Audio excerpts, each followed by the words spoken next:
మంత్రి గారిని సమాధానం చెప్పాలని చెప్పి నేను కోరుతా ఉన్నాను అధ్యక్ష.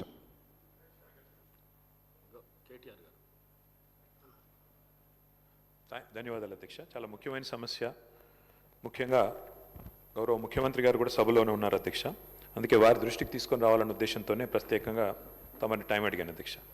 అధ్యక్ష, పెద్దలు కేసీఆర్ గారి నాయకత్వంలో ఆనాడు 10 ఏళ్ల కాలంలో 9.5 ఏళ్ల కాలంలో 7,000 మంది విద్యార్థులకి వివిధ రూపాల్లో విదేశీ విద్య కోసం అవకాశం ప్రభుత్వం కల్పించింది అధ్యక్ష. అందులో మహాత్మా జ్యోతిబా ఫూలే స్కీమ్ కింద, అట్లాగే డాక్టర్ అంబేద్కర్ ఓవర్సీస్ స్కాలర్షిప్ కింద, మౌలానా అబుల్ కలాం ఆజాద్ వారి పేరు మీద, అట్లాగే వివేకానంద గారి పేరు మీద, స్వామి వివేకానంద గారి పేరు మీద బ్రాహ్మణుల్లో ఉండే పేదలకు కూడా అవకాశం 7,000 మంది విద్యార్థులకి 20 లక్షల రూపాయల చొప్పున అవకాశం కల్పించింది అధ్యక్ష.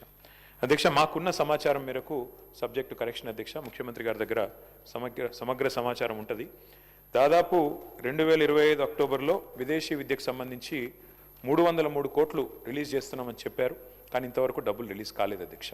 2,500 మంది విద్యార్థులు ఎదురు చూస్తూ ఉన్నారు. విదేశాల్లో ఉన్న వాళ్ళు ఫస్ట్ సెమిస్టర్ ఫీజు కట్టి సెకండ్ సెమిస్టర్ ఫీజు కట్టలేక మాకు మెసేజ్లు పంపుతూ ఉన్నారు. లండన్లో, జర్మనీలో, ఇతర ప్రాంతాల్లో ఉన్న పిల్లలు, సార్ మీ టైంలో పోయినాము, ఇప్పటివరకు డబ్బులు రావట్లేదు, దయచేసి అసెంబ్లీలో మాట్లాడండి, చెప్పండి అని చెప్పి. అధ్యక్ష, ఒక రిక్వెస్ట్ గౌరవ ప్రభుత్వంతో, గౌరవ ముఖ్యమంత్రి గారితో, ఇది టాప్ ప్రయారిటీ కింద తీసుకొని గ్రీన్ ఛానల్లో పెట్టినట్టయితే లాభం జరుగుతుంది అధ్యక్ష. ఎందుకంటే మేము అడిగేది ఏది గొంతెమ్మ కోరిక కాదు, ప్రభుత్వ స్కీమ్.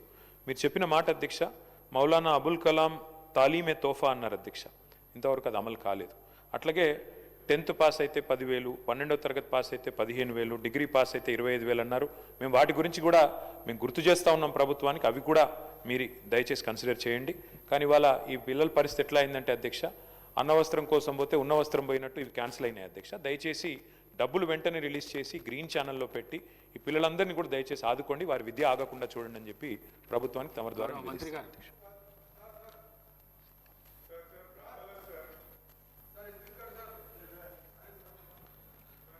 అధ్యక్ష.